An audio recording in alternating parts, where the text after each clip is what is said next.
Bismillah. Assalamualaikum warahmatullahi wabarakatuh. Innal hamdalillah nahmaduhu wa nasta'inuhu wa nastaghfiruh wa na'udzubillahi min syururi anfusina may yahdihillahu fala mudhillalah wa may yudhlilhu fala hadiyalah. Asyhadu an la ilaha illallah wahdahu la syarikalah wa asyhadu anna Muhammadan abduhu wa rasuluh. Amma ba'du. Pada kesempatan kali ini saya diberikan tugas oleh guru kimia berupa menjelaskan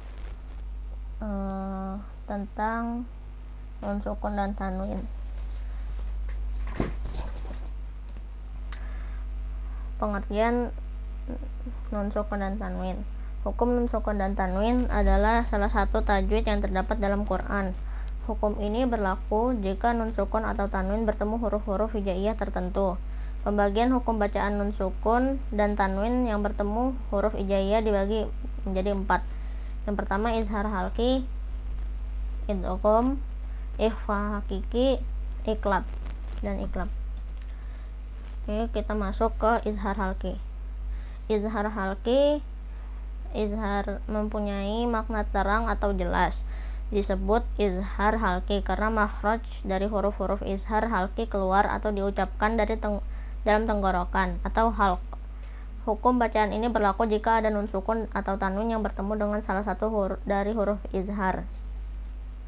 Cara membaca izhar halqi dengan jelas adalah jelas tanpa dengung. Misalnya bacaan kufuwan ahad, maka huruf waw dengan harokat fathah tanwin tidak boleh dibaca dengung. Lalu kita masuk ke idgham.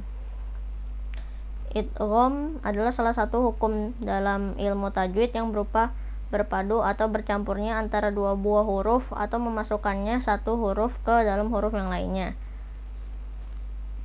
Jika ada nun sukun atau tanwin yang bertemu dengan huruf idgham, maka cara membacanya harus melebur. Idgham dibagi menjadi dua, yaitu idgham bi gunnah dan idgham bila gunnah. Idgham bi gunnah adalah idgham yang dibaca dengan secara dengung atau gunnah. Hal ini terjadi jika nun sukun atau tanwin bertemu dengan salah satu dari 4 huruf hijaiyah sebagai berikut, yakni ya, nun, mim, waw.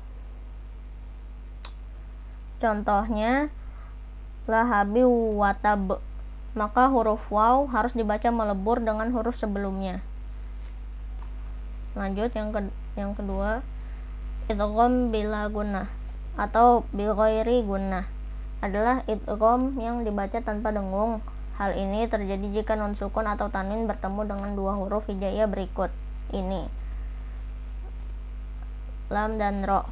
Contohnya walam yakul lahu, harus dibaca walam yakul lahu. Kita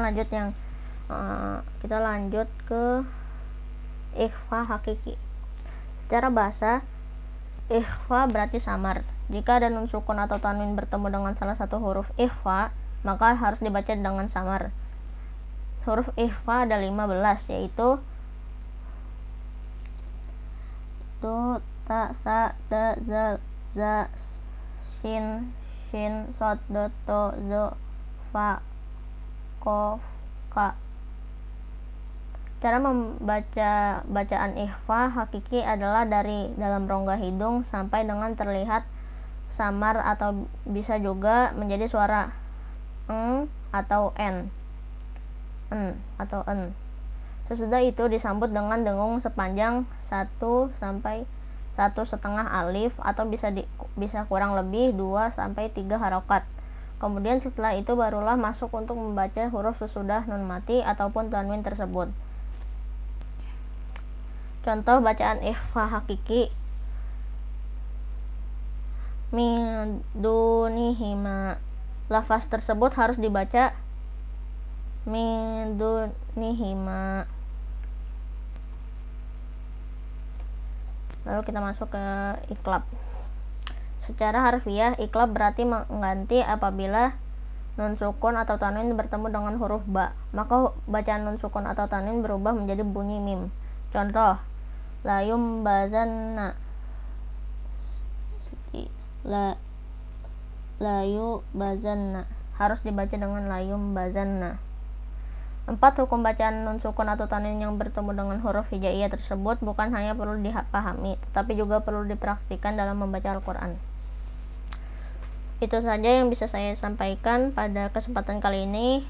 Kurang lebihnya mohon maaf. Wassalamualaikum warahmatullahi wabarakatuh.